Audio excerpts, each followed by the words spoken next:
Good evening, Dr. Jones and classmates. My name is Andre Sarmiento.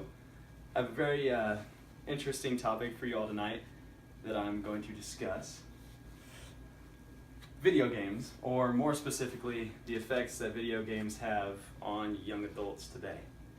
For me, this is special because I grew up playing video games for the most part, and I always have enjoyed them, and I still do. But video games have been known to affect people in many ways, and I have done some research on these ways or effects, and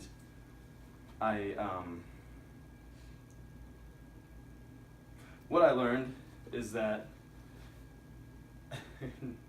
video games improve camaraderie, increase mental agility, but may also reduce some people's perceptions of reality. So, for this research, I found some sites that I got all my information from. So my references were Hannah Nichols from the article How Video Games Affect the Brain, published by Medical News Today on July 10th, 2017. Next was Jordan Shapiro in The Benefits of Gaming, What Research Shows, published by KQED News on June 13th, 2014. Frontiers on Violent Video Games Found Not to Affect Empathy, published by Science Daily on March 8th, 2017.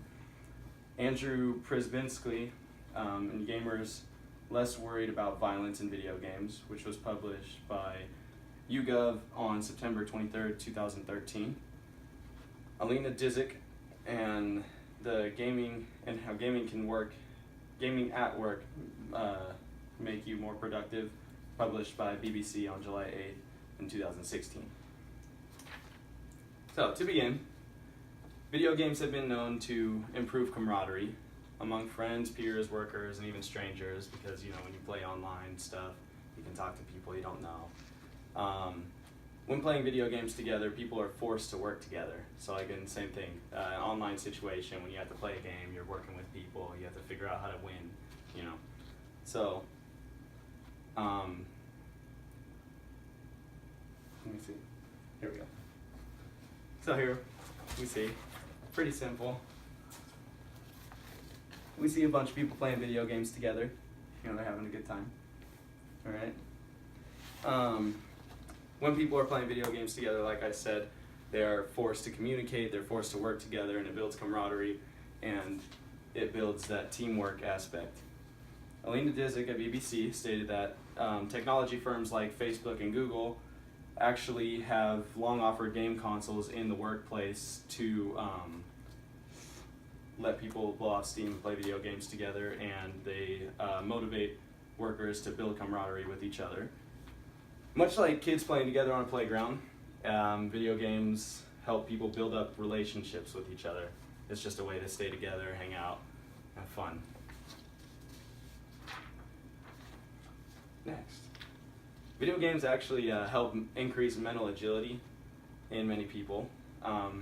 Mental agility is basically your ability to solve things quick and to see patterns faster or differently. Studies have shown that video games have shown increase in focus and agility in the brain. So here we see the picture of this brain right here.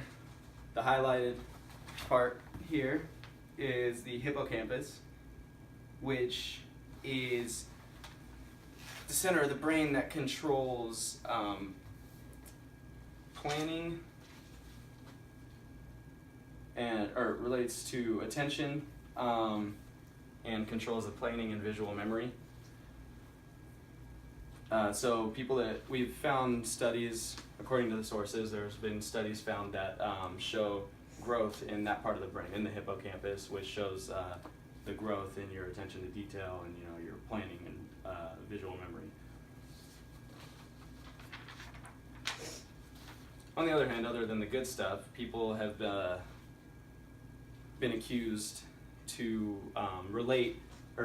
people have been relating video games to a sense of loss of perception of reality, basically. So people that are more violent, they say people are more violent because of video games and stuff like that. So here I have a couple of game cases that you guys can look at, and just go ahead and tell me what you think about those just by looking at the cover of them.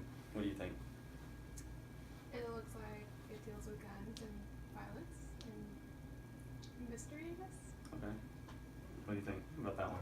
Looks like it deals with like magic, like different world. Okay. What's the title of that one? Uncharted 4, I think so. No. Final Fantasy. All right. So you said Uncharted looks like it's, covered. Obviously, it shows him holding a gun. He's bleeding and stuff. This one just looks like some weird magical stuff going on. Yeah. So basically, it's just we see like the pictures and the covers and stuff. It's an attraction for people to see stuff that look violent or whatever, because typically now people think them to be fun or whatever. So we assume that video games are making people violent because we like to see stuff like that. But in reality, here, let me show you this. So this is a poll taken by one of my sources, and it's where gamers and non-gamers were asked questions about their thoughts on video games in general. So here we show that 74% of non-gamers believe that games cause real-world aggression, and only 47% of gamers will say the same.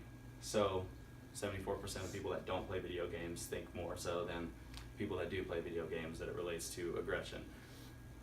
And then next, the other question was that 65% of gamers say that video games reduce stress, when 53% of non-gamers agree with them. So basically, only 53% of people that don't play video games think that video games actually help reduce stress. So it's just showing that people that don't actually play video games don't really know as much as video games or as video gamers, or that they don't understand it on the same level. But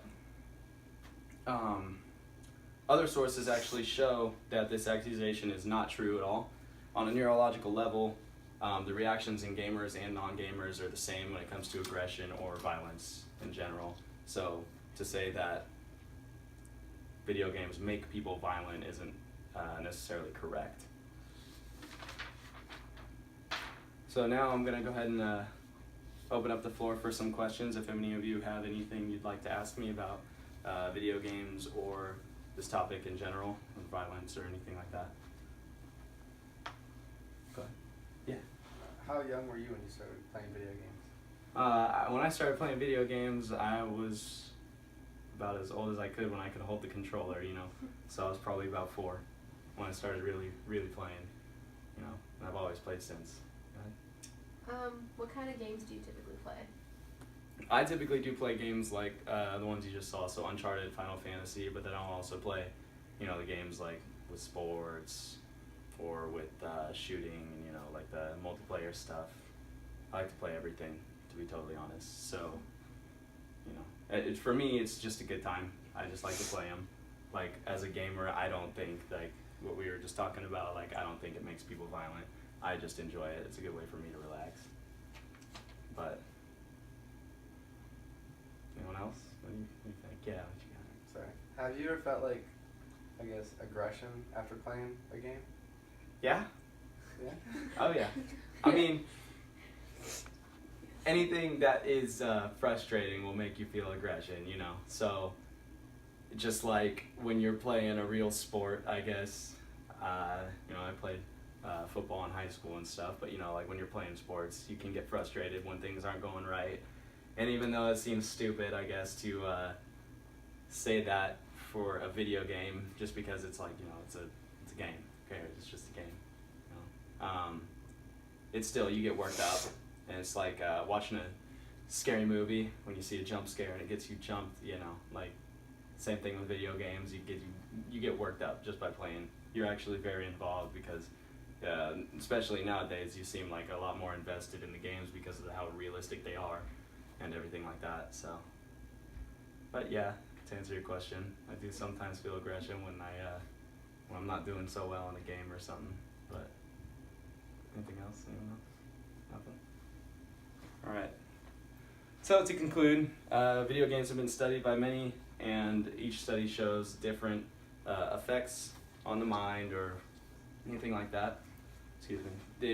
They build camaraderie, they increase mental agility, and don't have the negative effects that many people do assume. Thank you.